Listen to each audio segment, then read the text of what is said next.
Olá, saudações a todos. Para mim é uma grande satisfação e uma honra estar hoje aqui nessa plataforma da FMP para falar de um tema que há muitos anos me apaixona, que são os serviços ecossistêmicos e os serviços ambientais.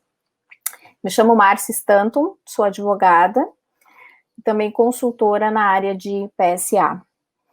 E hoje à noite a gente vai conversar sobre exatamente os temas que envolvem essa política pública. Depois de fazer uma apresentação do assunto, eu vou falar a respeito do conceito de serviços ambientais e serviços ecossistêmicos, para daí entrar no conceito de instrumentos econômicos, que é uma das formas de proteger e regular esses serviços, para finalmente poder fazer uma apresentação para vocês a respeito de PSA.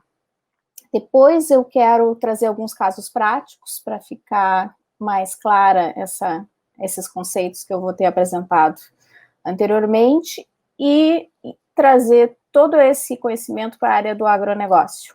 E aí, com isso, a gente termina a conversa de hoje. Pode parecer um pouco fora de contexto nesse momento em que a gente só fala de Covid. Eu estou falando de serviços ambientais e serviços ecossistêmicos, mas existe uma relação, e essa relação ela é bastante profunda. Dar um exemplo para vocês. Quem durante a pandemia não sentiu uma necessidade absurda de estar em contato com espaços verdes ao ar livre, podendo dar uma caminhada ou uma corrida? Tanto é assim que em vários locais as pessoas se aglomeraram e os prefeitos tiveram que fechar parques, praças. E por que isso? Pela nossa necessidade de consumir um serviço ambiental. Esse espaço de lazer, de esporte, de ar puro, isso é um serviço ambiental. Também existem aqueles que relacionam o aumento de doenças zoonóticas com destruição de habitats, comércio ilegal de espécies silvestres. Mas isso já é um pouco fora do básico que eu quero apresentar para vocês aqui nesse painel.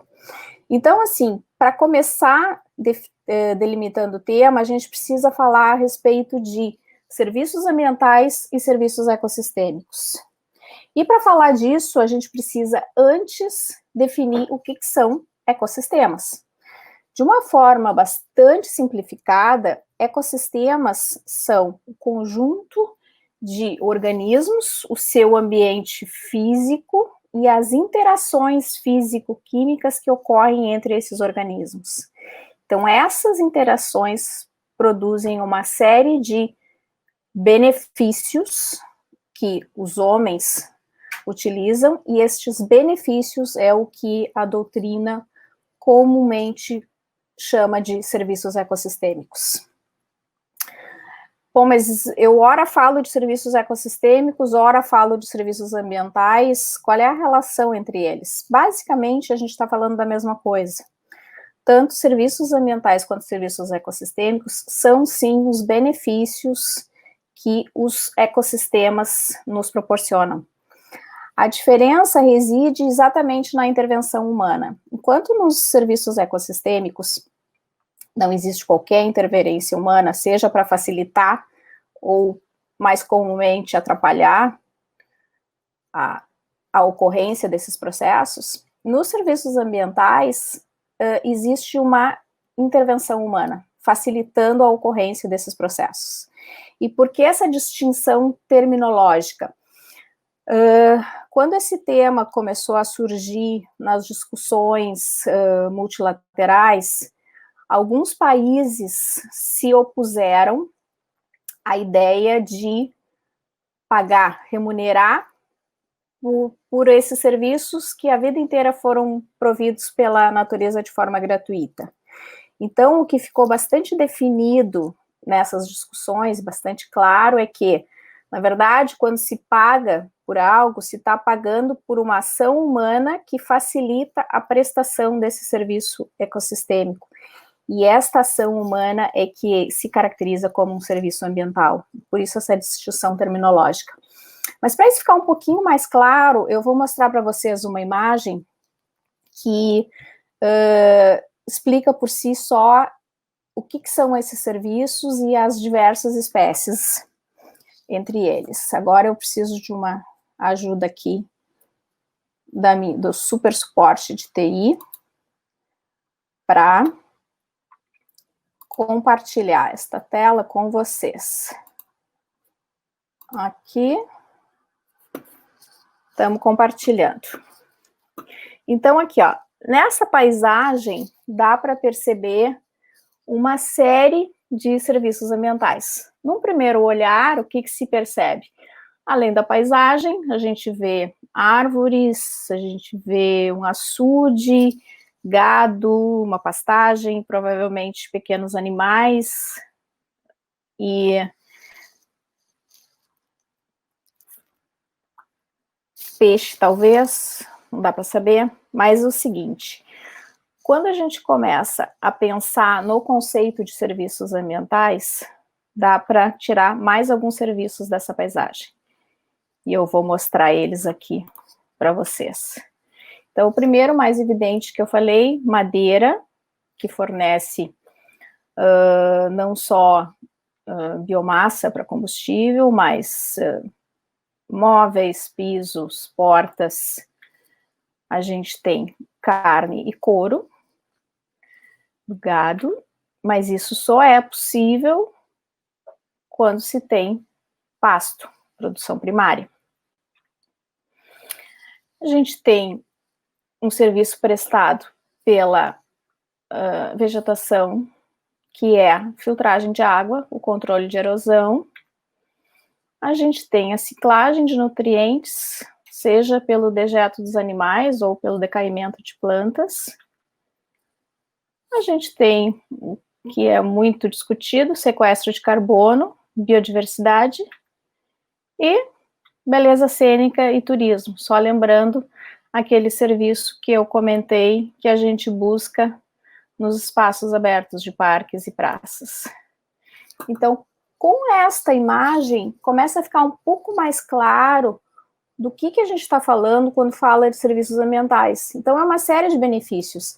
A gente sempre teve uma facilidade muito grande de enxergar aqueles de consumo direto, como carne, água, madeira, mas a gente não enxergava com muita clareza todos aqueles serviços de suporte que permitem exatamente a ocorrência desses outros serviços de consumo direto. E esses serviços de consumo indireto ou de suporte são justamente os mais ameaçados. E nesse aspecto, teve um estudo muito importante conduzido pela ONU no começo da década de 2000, ele ocorreu entre os anos de 2000 e 2003, se não me engano, que se chama Avaliação Ecossistêmica do Milênio. Esse estudo, ele procurou identificar, mapear os diferentes ecossistemas terrestres e aquáticos para medir alterações que tivessem ocorrendo nesses ecossistemas e que efeito essas alterações teriam sobre o bem-estar, a qualidade de vida.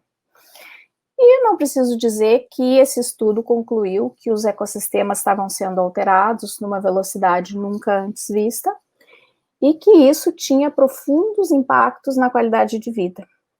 Esse estudo, ele colocou os serviços ambientais de uma forma definitiva na agenda internacional de políticas ambientais. E antes desse estudo, quem também, os primeiros a se dedicar a identificar e atribuir um valor econômico para esses serviços foram os economistas na década de 70.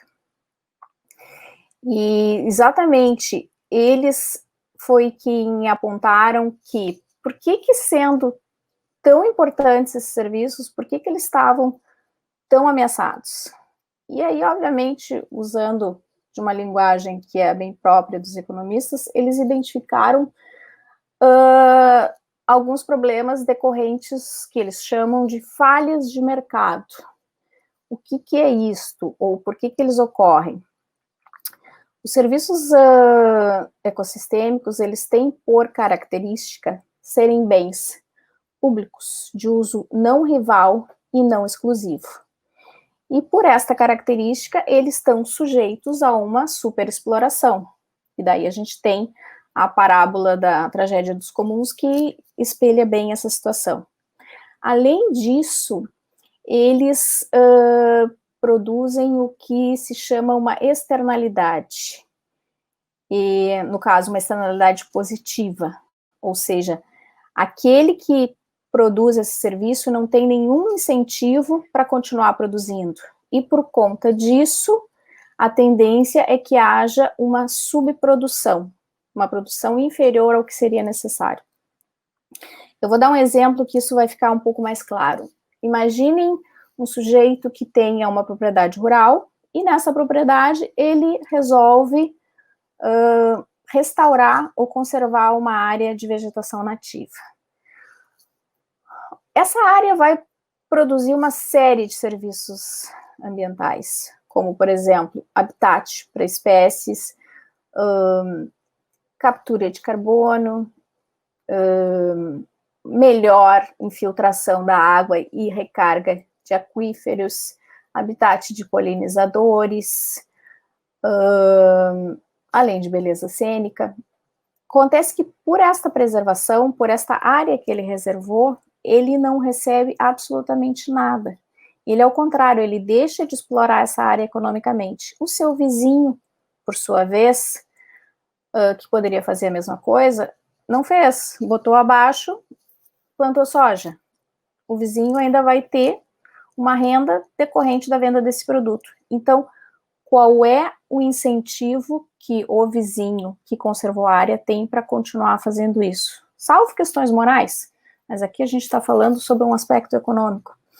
Então, essa situação é o que se chama de uma externalidade positiva, no caso, porque a gente tem também as externalidades negativas, mas nesse caso eu estou falando das positivas. Ele não tem nenhum incentivo para continuar produzindo essa atividade. E, portanto, ele tende a não fazer. E isto vai gerando uma escassez nesse tipo de serviço. E, por conta disso, é que os gestores, governantes, buscam formas de proteger esses serviços.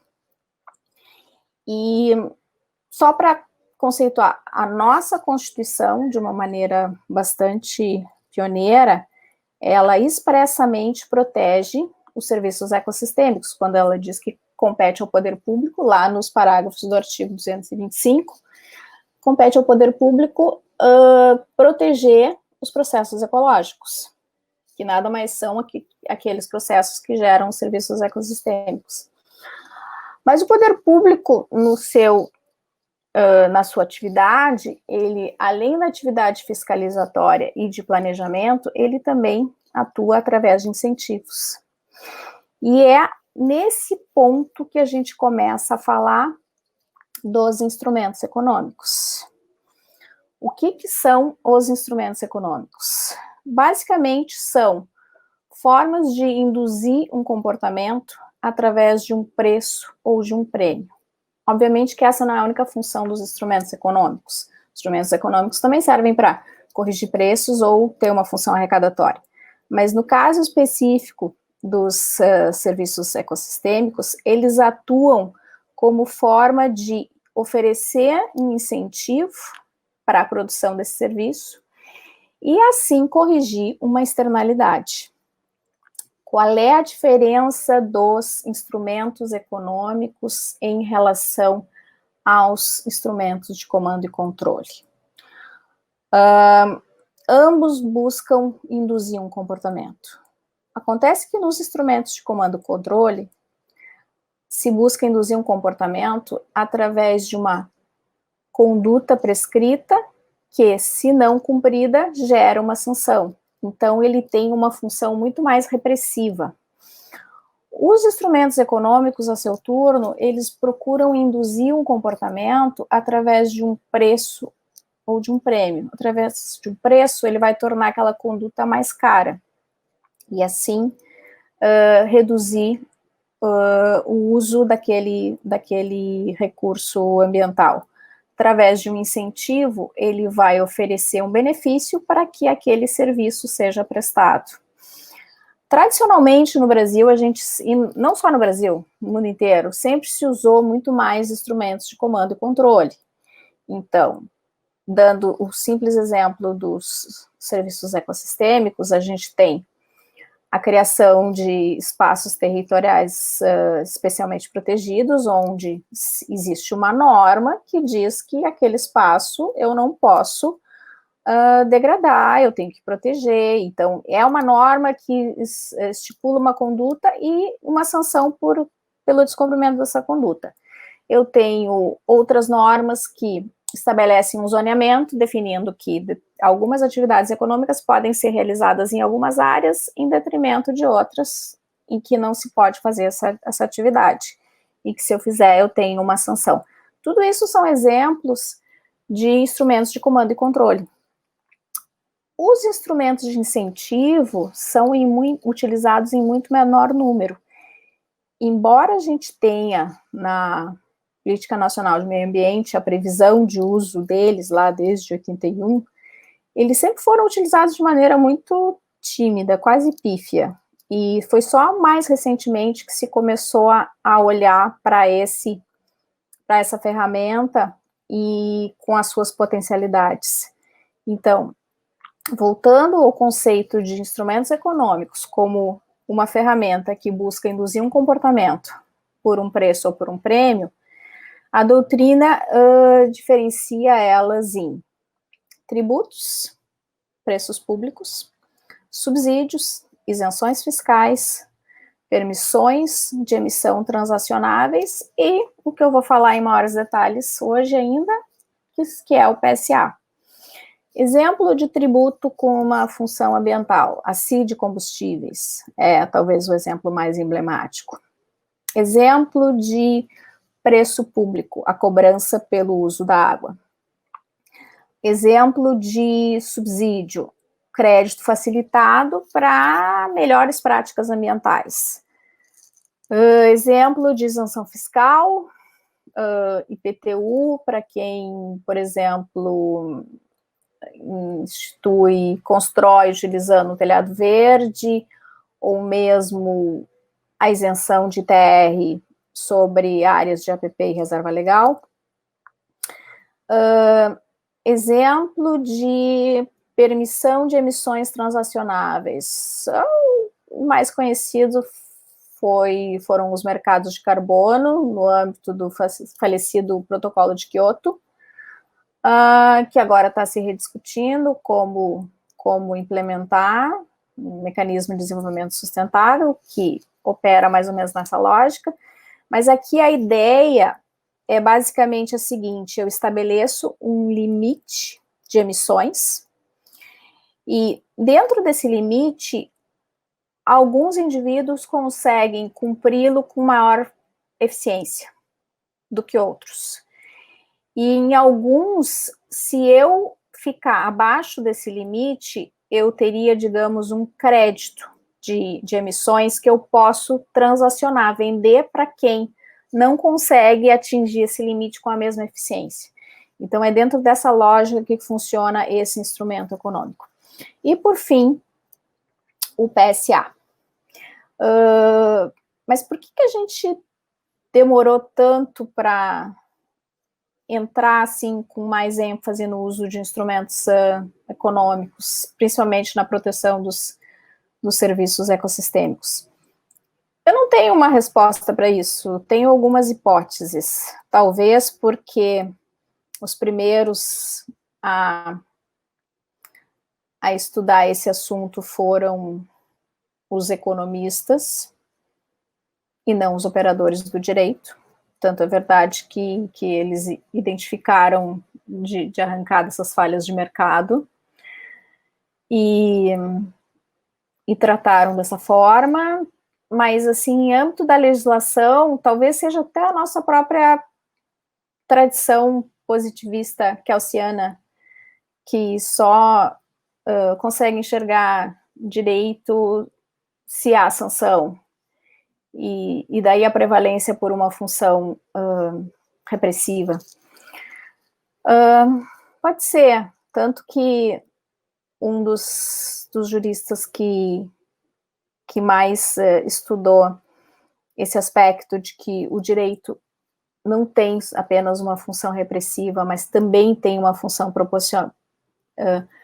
promocional, foi Norberto Bobbio, tanto que desenvolveu a teoria da função promocional do direito. Mas isso ainda é algo sendo construído e estudado.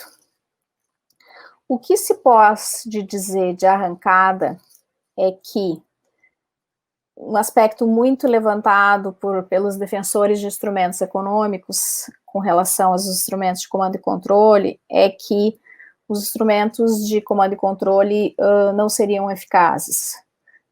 Eu discordo dessa posição. Eu acho que a solução para a ineficácia de instrumentos de comando e controle é uma maior efetividade dos instrumentos de fiscalização e de punição. Então, a resposta para essa ineficácia, com certeza, não são instrumentos econômicos, mas sim a efetiva cumprimento dos instrumentos de comando e controle. Mas, por outro lado, também é verdade que instrumentos econômicos são muito eficazes em situações nas quais os instrumentos de comando e controle não funcionam. Então, sem dúvida, eles são complementares.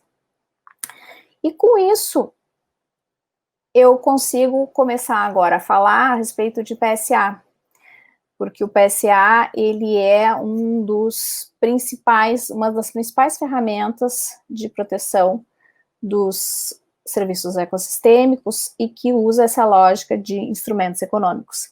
E para isto, eu vou novamente compartilhar uma tela com vocês, que a simples imagem fala por si.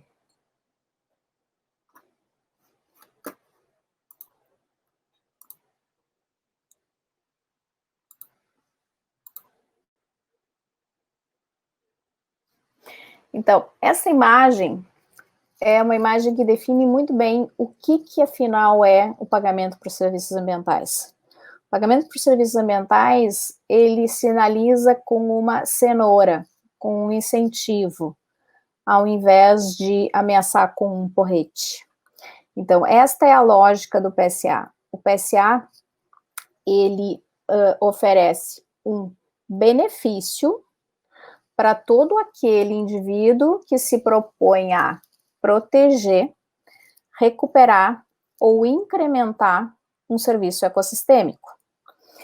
E aí, que serviço é esse? Normalmente, são serviços que estão associados a ecossistemas de biodiversidade, beleza cênica, carbono ou água. A gama de serviços é muito grande, mas a doutrina costuma botar nessas 4 categorias, tá?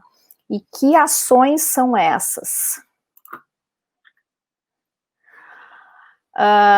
Se a gente está falando de PSA que objetiva proteger espécies e habitats, normalmente a ação vai ser a criação de áreas protegidas ou a sua manutenção. Se a gente está falando de um PSA que tenha por objetivo fazer o armazenamento, o sequestro ou a emissão evitada de gases de efeito estufa, a ação vai ser a redução do desmatamento, a conservação do solo, o manejo florestal, o reflorestamento, a recuperação do solo degradado e outras formas de agricultura de baixo carbono, que eu até vou falar um pouco mais adiante, quando a gente estiver falando dos instrumentos econômicos utilizados no agro. Quando se pensa em PSA de beleza cênica, o que normalmente se exige? Reflorestamento de espécies nativas, limitação de acesso ao local ou a vedação de determinados usos ou práticas.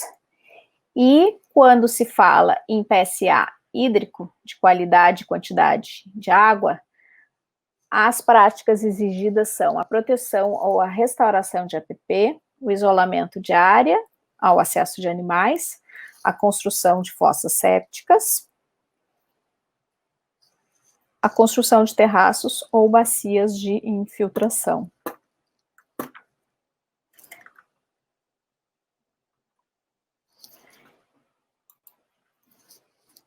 Então, disso que foi mostrado, o que se começa a entender do PSA? O PSA, no primeiro lugar, ele é uma iniciativa voluntária, ele é um contrato onde um provedor de serviço ecossistêmico, ou seja, quem consegue fazer essas práticas que eu mostrei agora na tela, oferece para quem está disposto a pagar por elas. Então, o primeiro aspecto é que ele será sempre uma iniciativa voluntária. Segundo aspecto, elemento essencial, tem que haver uma delimitação bem clara de qual o serviço ecossistêmico que se quer proteger. Por quê? Porque também sem isso não se consegue sequer avaliar se aquela política está sendo efetiva ou se tem potencial de ser efetiva. A gente não pode esquecer que essas interações entre elementos, processos e funções que resultam em serviços ecossistêmicos, elas não são lineares, elas são bastante complexas. Nosso próprio conhecimento a respeito delas ainda é muito incipiente. Algumas práticas são bem conhecidas, como, por exemplo, eu sei que se eu retirar uma vegetação ripária da beira de um curso d'água, eu vou ter uma piora da qualidade e da quantidade daquela disponibilidade de água. Mas se eu elimino uma espécie nativa de um determinado ecossistema, eu não sei ainda que efeitos a eliminação dessa espécie, por menor que ela seja, ela pode ter em todo o ecossistema. Então, todas essas interações, elas ainda estão sendo estudadas. Por isso que os esquemas de PSA que se iniciou a implantação normalmente foram os aquáticos, porque essas interações são mais claras e mais evidentes.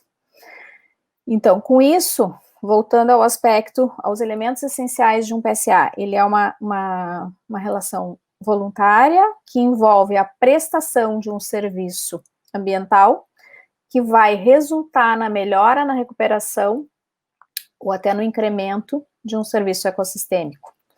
E essa relação, ela tem que ser sempre condicional, ou seja, eu não posso pagar por nada, eu tenho que pagar por uma contraprestação. Por isso é que se fala muito em condicionalidade de um PSA, que não se confunde com adicionalidade, que eu já vou falar. Bom, quem é que pode prover esse serviço? Todo aquele que tem o controle da área onde essas práticas vão ser executadas. Uma questão muito interessante que surge quando se discute PSA é se eu posso oferecer um pagamento somente para quem é o proprietário da área, ou se eu tenho que exigir, ou se eu posso aceitar que ele seja um posseiro. Isso é uma discussão que ainda é um grande dilema de quem formula esse tipo de esquema, porque muitas vezes o melhor provedor possível, ou seja, aquele que detém a posse de uma área que está sob maior pressão, com condições, portanto, de prover o melhor prestação de serviço, ele não é o proprietário daquela área. E essa situação ocorre muito quando a gente pensa que o Brasil tem muito problema de irregularidade fundiária. Mas muitas vezes os gestores optam por uma questão de segurança, condicionar o pagamento a quem tem efetivamente o título de propriedade. Bom, e quem é o comprador desse serviço? A Aí a coisa fica um pouco mais complicada, porque exatamente por aquelas questões que eu falei no primeiro momento, de que os serviços ambientais são de uso não rival, não exclusivo, dificilmente se encontra pessoas dispostas a pagar por eles, porque eu não me aproprio daquele benefício pelo qual eu estou pagando numa medida superior ao meu vizinho que não está pagando nada por ele. Então, isso gera o efeito que se chama de o efeito do caroneiro. Então, eu prefiro na carona de quem está pagando. Então, normalmente não se encontram indivíduos dispostos a pagar por isso, salvo aquelas situações em que o meu benefício, mesmo tendo um caroneiro, o meu benefício individual vai ser tão grande que justifica eu fazer esse investimento. Normalmente, nessa categoria entram indústrias de alimentos que precisam de um recurso ambiental de altíssima qualidade, empresas de saneamento e geração de energia. Falando no saneamento, dá para usar como exemplo o PSA de Nova York.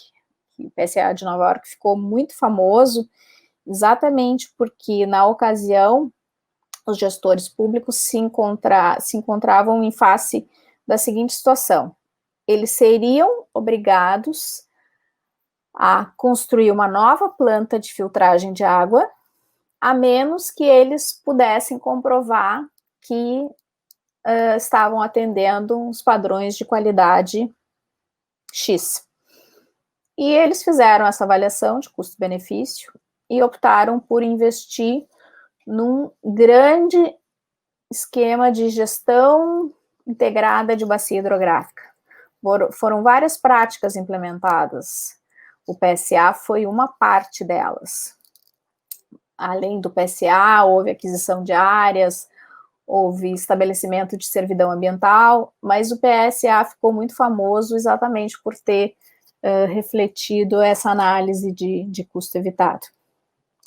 Então, na ausência de quem esteja disposto a pagar por esse serviço, normalmente os governos entram utilizando recursos orçamentários e compram esse serviço em nome e em benefício de toda a sociedade. No Brasil, a gente tem os esquemas que existem, que eu vou falar na sequência, eles foram majoritariamente financiados com recursos de doações internacionais. Fundo Amazônia, Fundo Clima. Então, é essa situação que mais se verifica. Bom, e que benefício é esse que é ofertado ao provedor de serviço? Esse benefício não é exclusivamente dinheiro, até pode ser, e normalmente existe uma parcela em dinheiro, mas ele não precisa ser necessariamente em dinheiro, e os valores nem costumam ser tão expressivos assim. O que os formuladores de programas de PSA fazem é normalmente fazer uma combinação que envolve dinheiro, insumos e equipamentos, assistência técnica, crédito facilitado, enfim, é um pacote de benefícios. E aí, nesse aspecto, é um dos grandes desafios do PSA, porque sendo uma política voluntária, em que ela tem que exatamente induzir uma mudança de comportamento, esse benefício ele tem que ser atrativo o suficiente para que o indivíduo efetivamente se engaje e mude seu comportamento. Mas essa situação ela é muito contexto específica e muito variável. Então, identificar qual é o benefício capaz de promover essa mudança de comportamento é um desafio que não é pequeno. Bom, feito isso, como que se coloca um programa de PSA de pé? Em primeiro lugar, é preciso haver um mapeamento daquela localidade para identificar qual é o serviço ecossistêmico que está mais ameaçado e qual que eu efetivamente vou priorizar na proteção. Além disso, eu tenho que identificar quem são aqueles potenciais provedores desse serviço, quais são os arranjos institucionais existentes e quais que eu tenho que construir, e a principal questão, quanto que eu tenho de recurso disponível para isso, porque não dá para se pensar em fazer política pública sem dinheiro. E esse é um grande gargalo e a principal razão pela qual até hoje a gente não tem um programa federal rodando em larga escala, né? A gente teve o Proambiente lá nos anos de 2000 e agora o governo recém lançou o Floresta Mais, que eu também vou falar hoje nessa apresentação, mas essa foi a grande discussão no âmbito do projeto de lei, que é exatamente definir de onde vão vir os recursos. E feito isso, feito esse mapeamento, essa identificação do que eu tenho de recursos disponíveis, se parte então para o desenho de como que esse esquema vai funcionar. Eu estabeleço quais são os requisitos de acesso, quem pode participar, que documentos essa pessoa tem que apresentar, além disso, que práticas ela vai ter que executar, por qual período, como vai ser o monitoramento desse programa, enfim, todas as condições que viabilizem ele de começar a rodar. Feito isso, aí se parte para um trabalho de convencimento, que também não é um desafio pequeno, porque existe uma desconfiança muito grande dos provedores, dos potenciais provedores de serviço ambiental, que o poder público vai chegar, vai encontrar problemas na propriedade e vai autuar. Obviamente que esse medo, ele não é infundado, mas não é esse o objetivo de um PSA. Um PSA, ele sempre traz, e essa é uma das suas grandes vantagens, ele traz um componente muito forte de capacitação, porque se eu quero induzir uma mudança de comportamento, eu tenho que treinar esse indivíduo que vai prover o serviço, eu tenho que capacitar ele. E esse treinamento, essa capacitação, ele é perene. Mesmo que o programa termine um dia, essa capacitação não se perde. E com isso, ele alcança muitas vezes outras práticas, outros mercados, e esse é um grande ganho. Mas a verdade é que existe esse temor, essa desconfiança por parte dos provedores de que ele vai ser autuado. E desfazer esse temor é um trabalho muito grande, demanda muito tempo.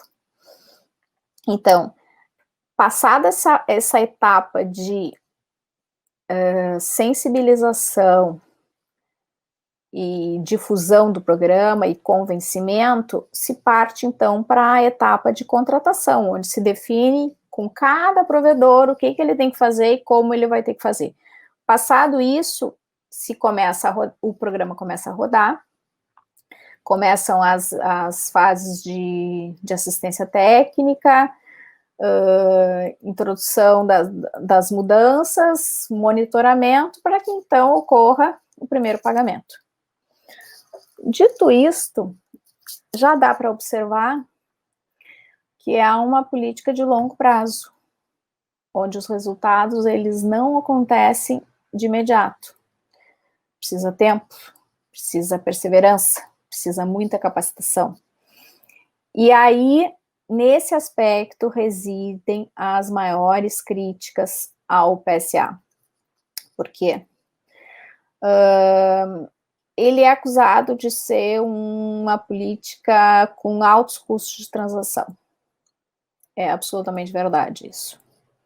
Só essa explicação que eu dei da etapa de mapeamento, de identificação, de convencimento, isso já dá para ver que é um trabalho bastante extenso. ele é acusado de que muitas vezes não se vê com muita clareza o resultado entre aquela prática desenvolvida e a melhora do serviço ecossistêmico.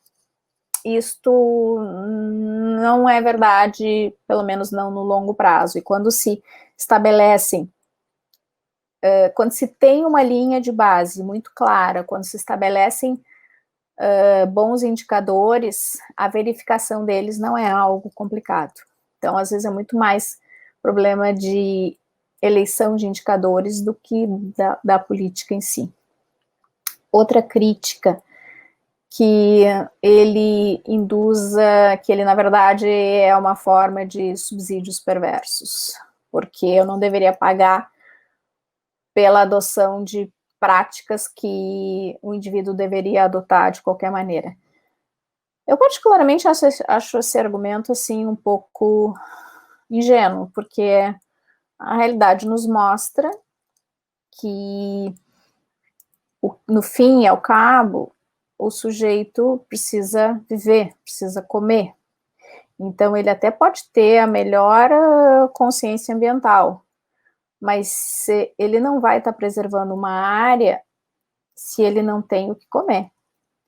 E o vizinho dele que está botando tudo abaixo que está plantando, está tendo uma renda por isso. Então, obviamente que não se pode esperar que esse sujeito seja o mais conservador possível. A gente precisa, ao contrário, reconhecer esse trabalho de conservação que é feito e valorizar. E esse é o principal, é uma das grandes vantagens do PSA. Ele é uma política de valorização. Ela efetivamente valoriza aquele trabalho que está sendo feito. E aí é interessante notar que alguns esquemas estaduais de PSA que existem, em que eu trabalhei na pesquisa, o que era referido pelos provedores era exatamente esse aspecto. Ou seja, a gente agora está sentindo que o trabalho que a gente fez a vida inteira está finalmente sendo valorizado. E, na minha opinião, talvez a grande vantagem do PSA, o que torna ele imbatível, é exatamente o componente de capacitação que vem embutido, porque aquilo é um ganho perene e ele resulta em benefícios para o produtor, para o provedor desse serviço, que eles são alguns tangíveis e outros, vários outros intangíveis, mas de muito valor. Então, certamente é um esquema que ele tem a grande vantagem de não se perder uma vez que ele encerre. Mas, por outro lado, como ele é uma política de longo prazo, mudanças de prioridades em virtude de mudança de governo ou interrupção de financiamento, ou seja, interrupção dos pagamentos ou mudança do foco, tem um efeito perverso muito grande, um efeito danoso na credibilidade do programa. Então, todo aquele trabalho de anos que se fez de convencimento, de engajamento, para trazer o produtor para aquela mudança de comportamento, ele se esvai. Então, isso é um aspecto muito delicado e que tem que ser olhado com muito cuidado, e infelizmente é uma situação muito corriqueira em programas governamentais, que acabam virando programas mais voltados a interesse político de ocasião do que efetivamente uma política de Estado. Então, dito isso, assim, com esse panorama do PSA, eu vou mostrar um slide aqui para vocês que fala do projeto de lei federal e da previsão no Código Florestal. Então, assim, o PSA foi inicialmente previsto na legislação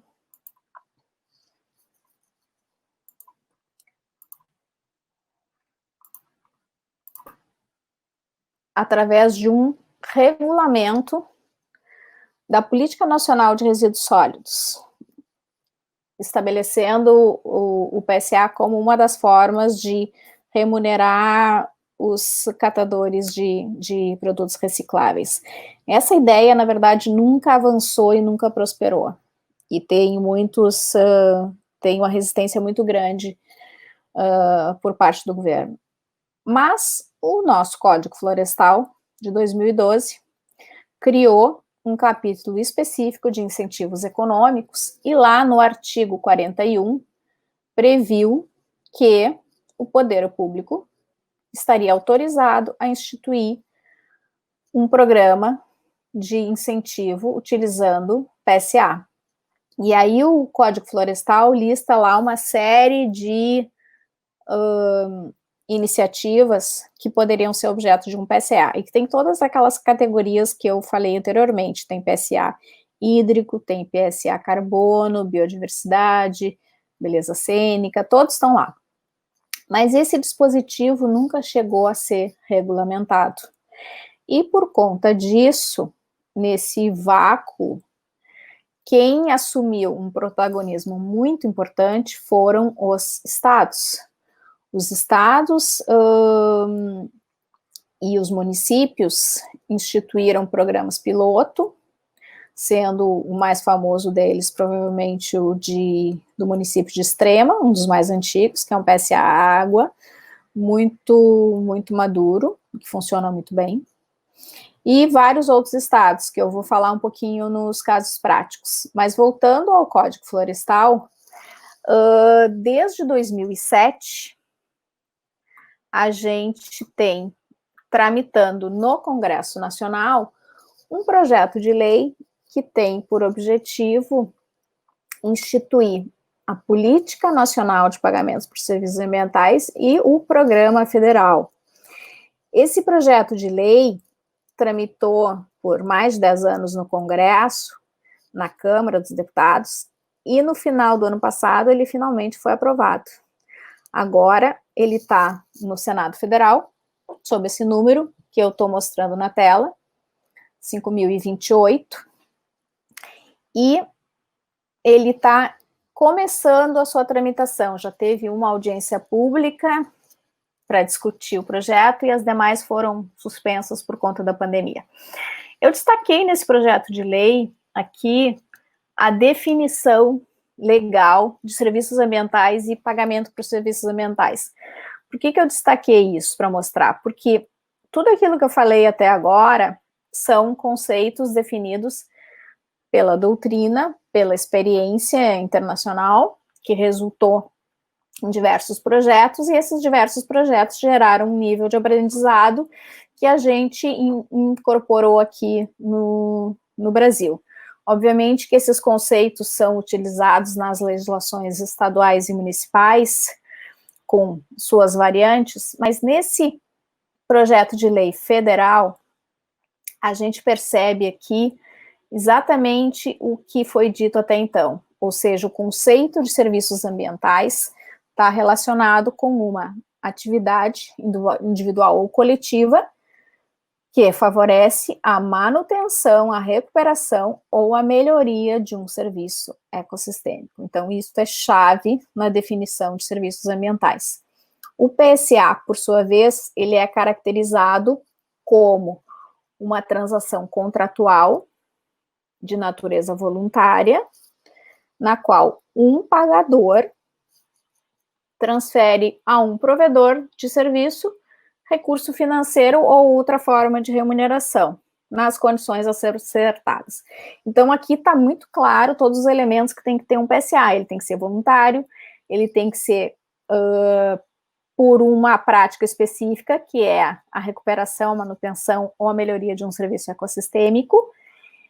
O benefício ofertado pode ser financeiro ou de outra forma, lembrando que eu falei que normalmente eles são um pacote de benefícios. E ele tem que ser condicional, ou seja, ele não pode ser pago sem que tenha essa efetiva contraprestação.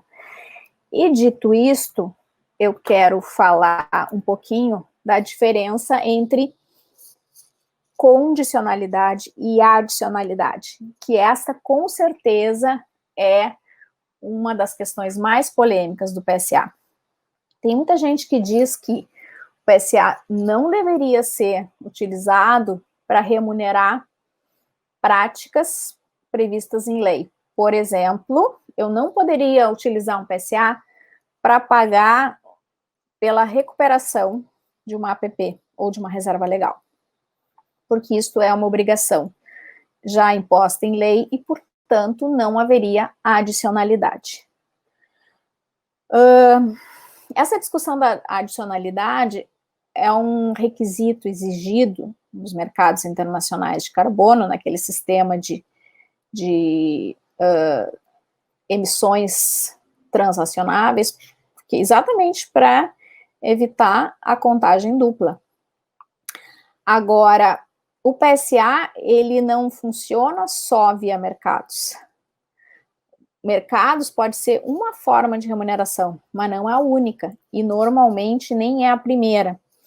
Então, assim, ó, considerando a realidade brasileira, onde a gente tinha um código florestal até 2012 altamente protetivo, mas também solenemente ignorado, descumprido, a gente não pode ignorar essa realidade. A gente tem uma área muito grande de APP e reserva legal a ser recuperada, e o PSA, sim, ele pode ser mais um elemento facilitador dessa recuperação.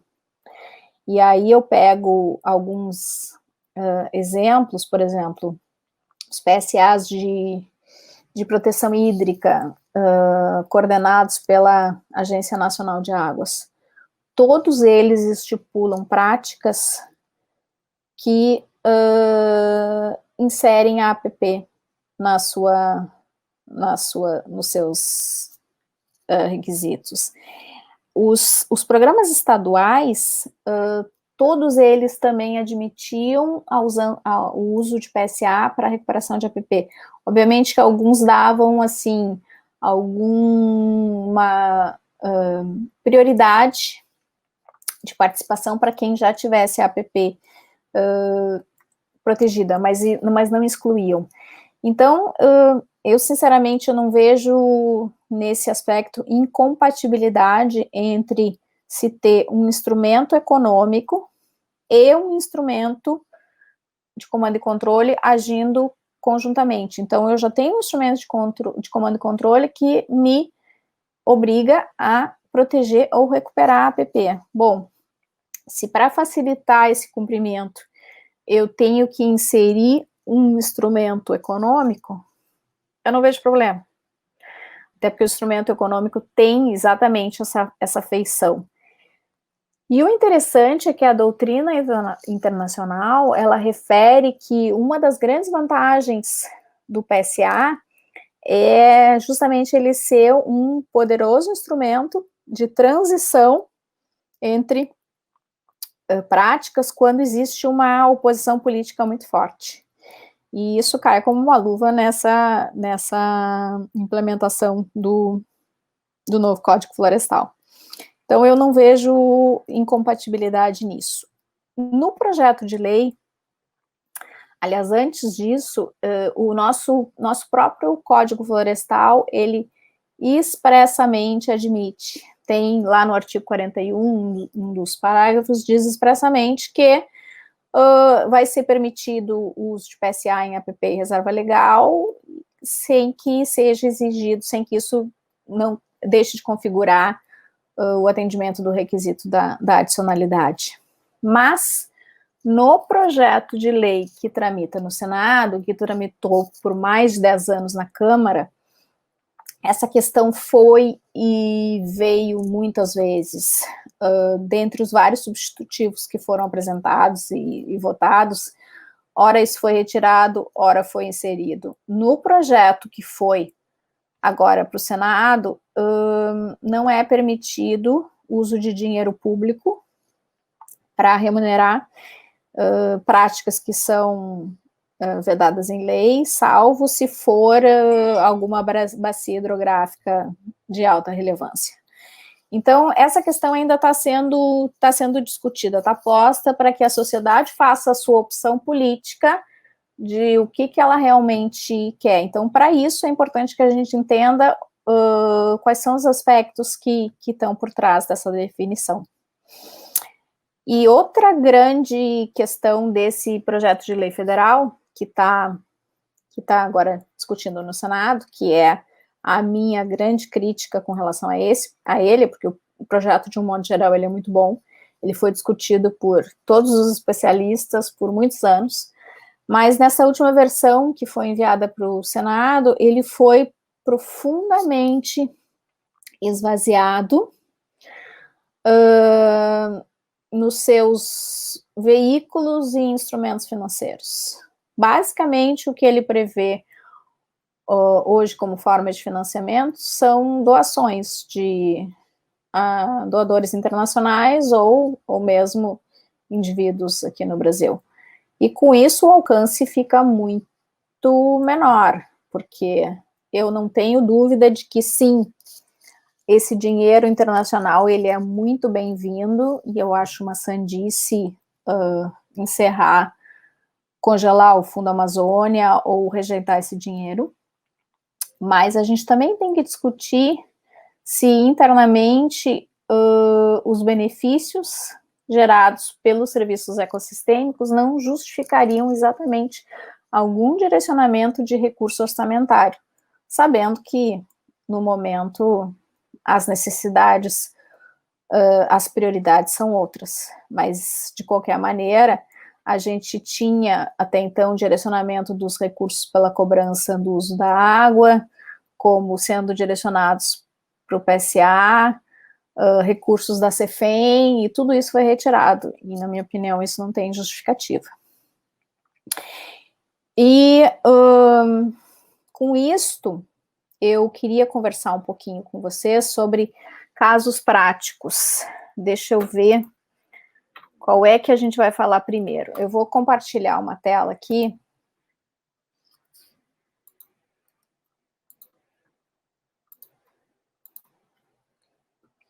Que mostra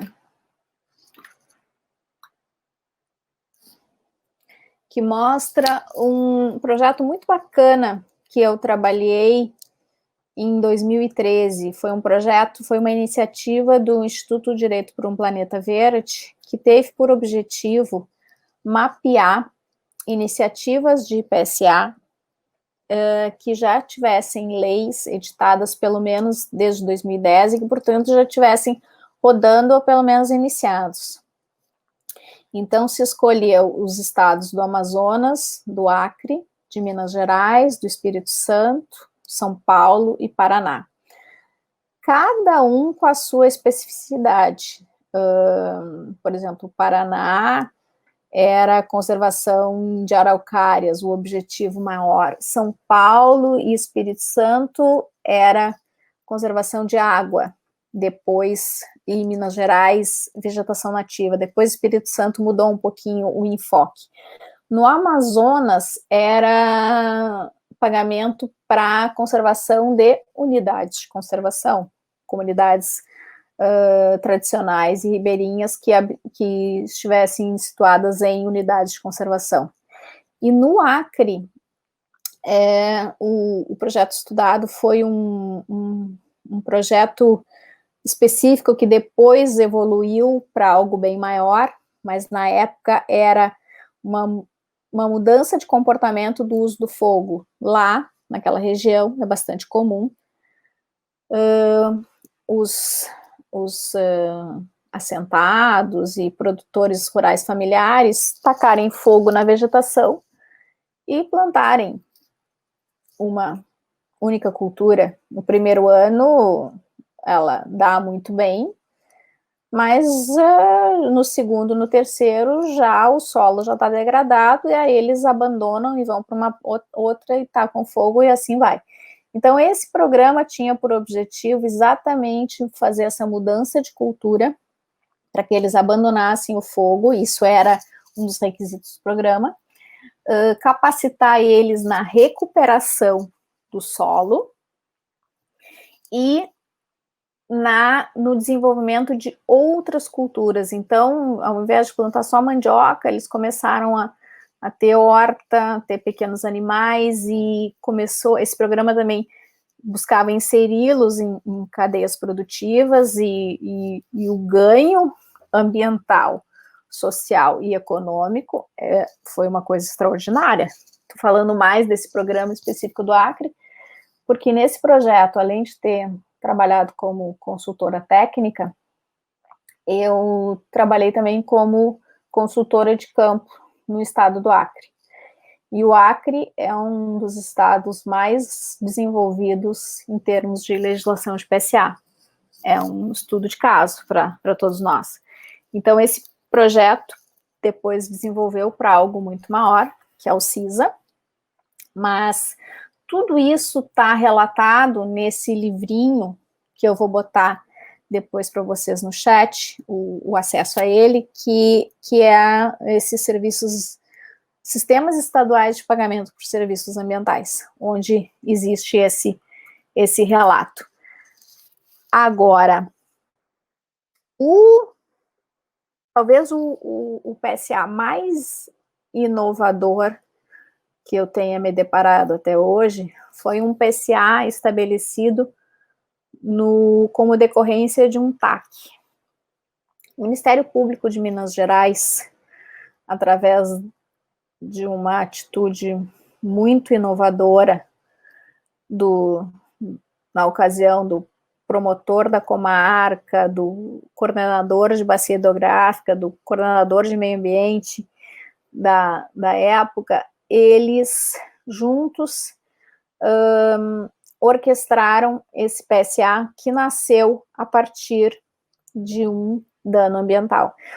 Uma mineradora que provocou lá determinados danos firmou um TAC com o Ministério Público.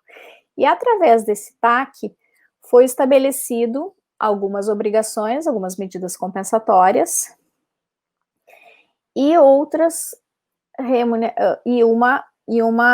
e a obrigação de destinar recursos que reverteriam em projetos ambientais no município de Brumadinho. Olha Brumadinho aí no cenário.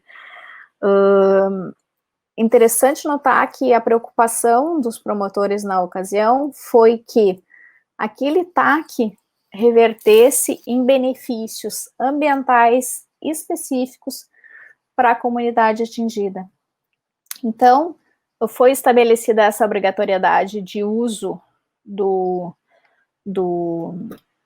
de dinheiro que iria financiar um TAC, e esse TAC foi feito com a intervenção de uma ONG local e com a participação da Fundação Grupo Boticário, que trouxe toda a expertise de como fazer. E então vários provedores de serviço ambiental da localidade foram selecionados e se estabeleceu um PSA que foi viabilizado exatamente com o recurso desse TAC. E interessante notar que, assim, esse projeto, ele teve ganhos tangíveis, bem concretos, como conservação e restauração de vegetação nativa, proteção de diversas nascentes, a criação de 3 RPPNs, além de ter viabilizado ou impulsionado a criação de uma política municipal de PSA no município de Brumadinho. Mas o promotor me comentou na época que talvez tão importantes quanto os ganhos tangíveis foram os ganhos intangíveis, em termos de aprendizado e amadurecimento institucional, não só do MP, como das instituições do município, um ganho de credibilidade muito grande e restauração da confiança no modelo de justiça por parte da comunidade. isso foi uma coisa muito perceptível na ocasião. Então, esse projeto, ele foi realmente inovador. Infelizmente, não sei, não tenho conhecimento de nenhum outro sendo gestado ou desenvolvido, até por toda a complexidade que ele envolve. E, além disso, agora, mais recentemente, a gente teve o lançamento vocês talvez tenham acompanhado na imprensa, o lançamento do programa Floresta Mais, que foi anunciado como um grande programa de PSA federal. Esse programa, ele foi viabilizado com recursos de um projeto que foi submetido ao Fundo Climático do Verde, que reúne recursos de doadores internacionais, Noruega, Alemanha, entre outros, e esse fundo financia projetos ambientais, de conservação ambiental. Então, um dos projetos submetidos a esse fundo demonstrou que nos anos de 2014 e 2015 houve uma efetiva redução de emissões de gases de efeito estufa na Amazônia, e com isso se viabilizou esse recurso, que foi anunciado agora, na ordem de 500 milhões, e que vai ser empregado inicialmente no bioma Amazônia, na conservação da Amazônia. A tendência é que esse programa se expanda para outros biomas e outras práticas, mas por enquanto é só isso que a gente tem. Então, assim, dito isto, eu gostaria de começar a falar um pouquinho sobre a situação do agronegócio. E para isto, eu vou compartilhar um slide que é já conhecido de muitos.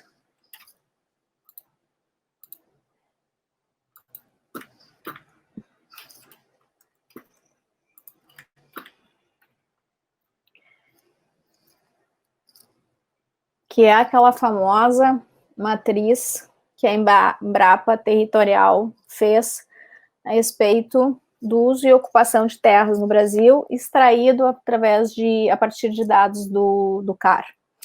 Então, neste mapa, a gente percebe de forma muito clara que a área no Brasil dedicada à produção agropecuária é de pouco mais de 30%. A área dedicada à conservação, mais de 66%. Nessa área dedicada à conservação, a gente tem na vegetação aqui nos 20,5%, a gente tem a APP e a reserva legal, que são as limitações administrativas que tem todo imóvel rural. Depois a gente tem 13% em unidades de conservação, 13,8% em terras indígenas, 18%, quase 19% de vegetação nativa em terras devolutas e não cadastradas. No ambiente urbano, a gente tem 3,5% de vegetação nativa, e os restantes 30%, então, são dedicados à produção agropecuária. E aqui, nesses 30%, é que está o grande potencial de proteção dos serviços ecossistêmicos.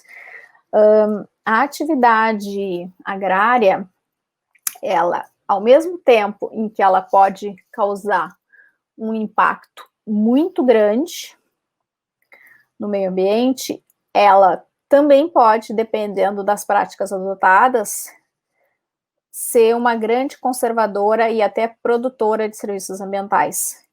Então, dando um exemplo, uma atividade em que eu consigo promover a captura de gases de efeito estufa, em que eu aumento a recarga de aquíferos pela profundidade das raízes, onde eu promovo um controle natural de pragas e invasoras, reduzindo, portanto, a necessidade de uso de agroquímicos, eu, sem dúvida, estou prestando uma série de serviços ambientais.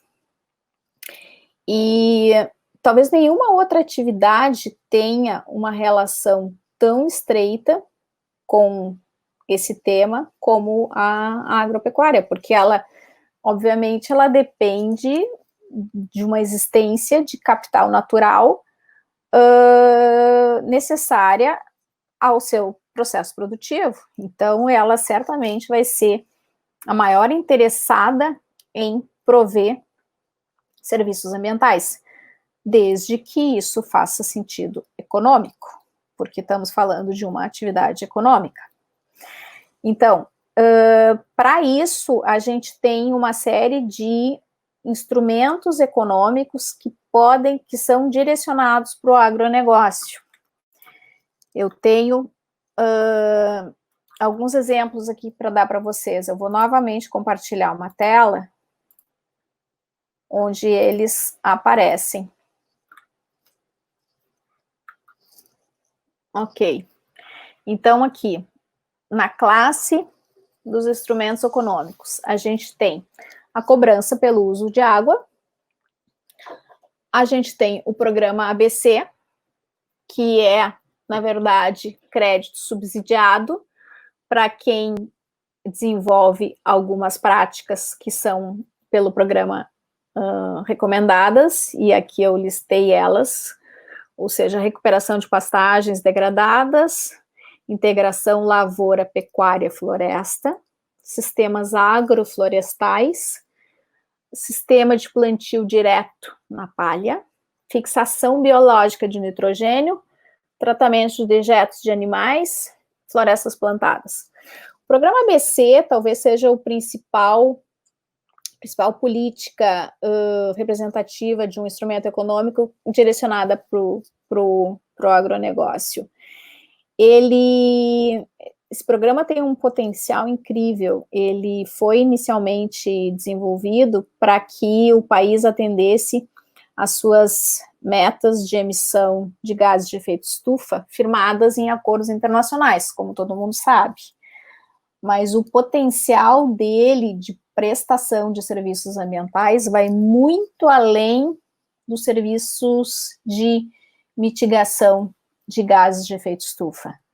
E ele hoje a gente tem, a gente está finalizando um período de 10 anos do plano ABC e estamos discutindo a nova etapa, mas sem dúvida os ganhos ambientais proporcionados por esse programa foram imensos.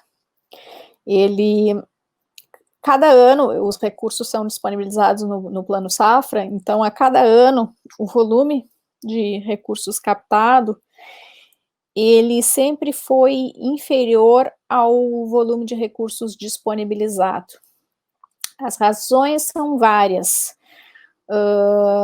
Começa pelo próprio desconhecimento da instituição financeira, do gerente, na ponta, com o produto que ele estaria comercializando. E termina na complexidade. Essa mudança de postura, de prática, é uma coisa que por si só, além da mudança ser algo com a qual a gente tem uma certa resistência, as práticas também são mais complexas do que era feito até então. E para isto, a taxa de juros tem que ser atrativa o suficiente, e aí eu estou falando aqui, de novo, daquele conceito, o benefício ofertado, ele tem que ser visto como algo vantajoso suficiente para eu fazer aquela mudança de comportamento. E a verdade é que a taxa de juros não foi competitiva frente a outras que existem e que exigem muito menos coisas do que o ABC.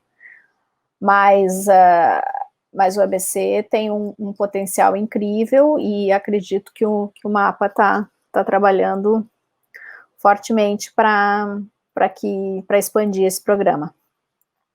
Depois a gente tem isenção de de ITR sobre APP e reserva legal. E temos, mais recentemente, as cotas de reserva ambiental e os CBIOS. As cotas de reserva ambiental nada mais são do que a possibilidade de eu ter um excedente de reserva legal, além daquele limite mínimo que a legislação me obriga, em eu tendo um excedente, esse excedente eu posso vender ou alugar para quem não tem, não atingiu esse mínimo. E as CRAs, na verdade, foram títulos nominativos criados, que podem ser criados e emitidos por quem tem esse excedente e que poderiam ser transacionados em mercados. A gente, até hoje, não emitiu nenhuma CRA, mesmo que o Código Florestal seja lá de 2012. A gente sabe que a implantação nos estados do Programa de Regularização Ambiental tem andado a passos muito lentos, e por consequência disso também as CRAs. E pouquíssimos estados regulamentaram a emissão de CRA, talvez 3 ou 4, mas a verdade é que ninguém emitiu ainda nenhum certificado, então esse mercado ele ainda não está acontecendo.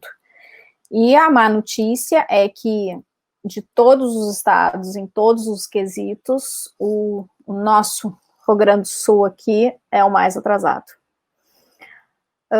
Além das CRAs, mais recentemente, por obra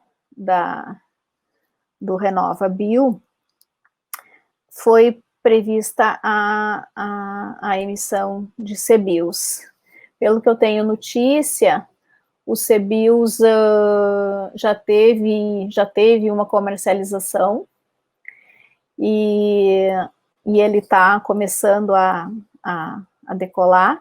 Isso, ele tem um objetivo específico de estimular a produção e aumentar a participação dos biocombustíveis na nossa matriz energética. E também a legislação obriga que distribuidores atinjam suas metas, e para isso eles podem comprar CBIOS. Então, é um mercado que está começando a nascer, também ainda a ser desenvolvido e maturado. E agora, mais recentemente, o governo divulgou um plano de investimento para a agricultura, onde, através desse plano, ele pretende emitir green bonds. Mas o que a gente tem de mais concreto aqui, foi lançado no começo desse ano, foi o Diretrizes para o Desenvolvimento Sustentável da Agropecuária Brasileira. Nesse documento,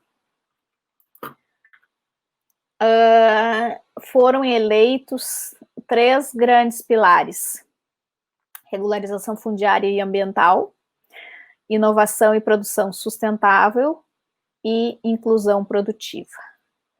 Na regularização fundiária e ambiental, a gente tem como ação prioritária, obviamente, a implementação do Código Florestal, e aqui nessa ação é que está previsto o uso de PSA através da implantação das cotas de reserva ambiental. Então, isso está caminhando a passos muito lentos, mas está caminhando. Mas talvez o maior potencial de proteção dos serviços ambientais esteja nessa açãozinha aqui, inserida dentro do pilar Inovação e Produção Sustentável, que pretende impulsionar a bioeconomia no país. A gente já tem algumas ações iniciadas, e também é um campo em franca expansão e com grande potencial. Então, com isto, assim, eu passei para vocês um panorama a respeito dos dos instrumentos econômicos disponíveis, aqueles que são direcionados para o agronegócio, as perspectivas de utilização do PSA, mas eu queria, assim, finalizar dizendo que é impressionante que é preocupante o fato de que um setor tão competitivo e eficiente como o agronegócio tenha a sua imagem tisnada pela ação criminosa de alguns. De um modo geral, o setor ele não está alheio às exigências sanitárias e ambientais dos nossos mercados. A gente tem assistido o Brasil ser muito atacado, e em boa parte com razão. De nada melhora a nossa imagem, a gente tem um enfraquecimento da fiscalização, a gente ter um aumento do desmatamento e das queimadas. Isso é péssimo para a gente como país, é péssimo para a nossa imagem internacional. Mas também preciso dizer que me irrita um pouco quando eu vejo estrangeiros criticando tão fortemente o Brasil de uma forma extremamente oportunista. Oportunista porque criticam o Brasil por fazer coisas que eles já fizeram no passado, criticam o Brasil tendo por trás interesses econômicos e de proteção de mercado, que são fantasiados de uma preocupação ambiental, mas isso não nega o fato de que, se a gente não proteger o nosso capital natural, se a gente não proteger os serviços ecossistêmicos que a gente presta, a gente perde muito internamente, externamente, e para isso para poder proteger, a gente precisa conhecer, a gente precisa valorizar, e os instrumentos econômicos são um importante aliado nesse percurso. A gente tem agora, está começando a explorar os potenciais da bioeconomia. E o insumo principal da bioeconomia são exatamente os serviços ecossistêmicos. Então, se a gente não cuidar deles, não teremos nada. E seria uma grande burrice a gente não aproveitar esse potencial que o país nos oferece, sendo um país mega biodiverso, de não liderar o setor da bioeconomia e proteger e fazer um bom uso dos nossos serviços ecossistêmicos. Então, com isso, eu termino essa apresentação e fico à disposição de todos. Eu vou botar o meu e-mail aqui no chat para quem tiver alguma dúvida, quiser trocar uma ideia e expandir esse assunto. Muito obrigada.